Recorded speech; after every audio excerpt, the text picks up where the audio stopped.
ऐसा था Napoleon. Napoleon जब छोटा लड़का था तभी से वह सत्यवादी था। एक दिन वह अपनी बहन इलाइजा के साथ आंख मिचौनी खेल रहा था। इलाइजा छिपी थी और नेपोलियन उसे ढूंढने के लिए इधर उधर दौड़ रहा था। अचानक वह एक लड़की से जा टकराया। लड़की अमरूद बेचने के लिए ले जा रही थी। नेपोलियन के टकराने से उसकी टोकरी नीचे गिर पड़ी।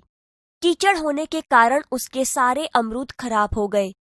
वह रोती हुई कहने लगी, अब माँ को मैं क्या जवाब दूंगी? चलो भैया, हम यहाँ से भाग चलें। नहीं बहन, हमारे कारण ही तो इसकी हानि हुई है। यह कहकर नेपोलियन ने जेब में रखे 3 छोटे सिक्के उस लड़की को देकर कहा, बहन, मेरे पास ये 3 ही सिक्के हैं, तुम इन्हें ले लो। इन 3 सिक्कों से क्या होगा? मेरी माँ मुझे बहुत मारेगी। अच्छा, तो तुम हमारे साथ घर चलो, हम तुम्हें अपनी माँ से और पैसे दिलवा देंगे। भैया, इसे घर ले चलोगे तो माँ नाराज होगी। नेपोलियन नहीं माना। वह उस लड़की को अपने साथ घर ले गया। माँ को घटना की जानकारी देकर वह बोला, माँ, आप मुझे जो जेब खर्च देती है उसमें से इस लड़की को पैसे दे दीजिए। ठीक है, मैं तुम्हारी सच्चाई से खुश हूँ, मगर याद रखना, अब तुम्हें 1 महीने तक जेब खर्च के लिए कुछ भी नहीं मिलेगा। ठीक है माँ। माँ ने उस लड़की को 2 बड़े सिक्के दिए। वह खुशी खुशी घर लौट गई।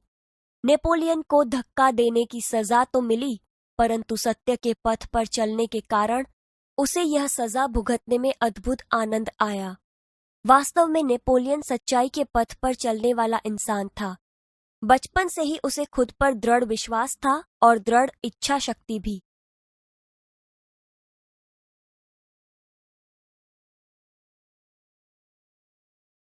सच्चा दान। मालाबार, केरल की बात है। वहां बडगरा नाम के एक गांव में सभा का आयोजन किया गया। गांधी जी ने अपने भाषण में सभा में उपस्थित सभी बहनों से जेवरों की भीख मांगी। बहुत सी वस्तुएं भेंट में मिली। अपना भाषण समाप्त करके गांधी जी उनको नीलाम करने लगे। उसी समय कौमुदी नाम की 16 वर्ष की एक कन्या धीरे से मंच पर चढ़ाई। उसने एक हाथ की सोने की चूड़ी उतारी और उसे गांधी जी को देते हुए बोली, क्या आप मुझे अपने हस्ताक्षर देंगे? गांधी जी हस्ताक्षर कर ही रहे थे कि उसने दूसरे हाथ की चूड़ी भी उतार दी। ये देखकर गांधी जी ने कहा, अरे पगली लड़की, दोनों चूड़ियां देने की जरूरत नहीं है। एक ही चूड़ी लेकर मैं तुम्हें अपने हस्ताक्षर दे दूंगा। इसके उत्तर में कौमुदी ने अपने गले का स्वर्णहार उतार लिया। गांधी जी ने पूछा, तुमने अपने माता पिता से आज्ञा ले ली है ना? बिना कोई उत्तर दिए उसने कानों में से रत्न जड़ित बूंदे भी निकाल लिए। आभूषणों को देने के लिए अपने माता पिता से आज्ञा ले ली है ना? कौमुदी कुछ उत्तर देती इससे पहले ही किसी ने कहा, इसके पिता तो यही है ना? मान पत्रों की नीलामी में वही तो बोली लगवाकर आपकी मदद कर रहे हैं। तुम्हें यह तो मालूम होगा कि ये गहने दे देने के बाद तुम फिर नए गहने नहीं बनवा सकोगी। कौमुदी ने यह शर्त दृढ़तापूर्वक स्वीकार कर ली।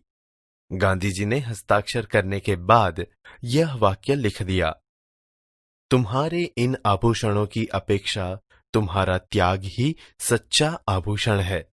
सच है, देश प्रेम से बढ़कर कुछ नहीं।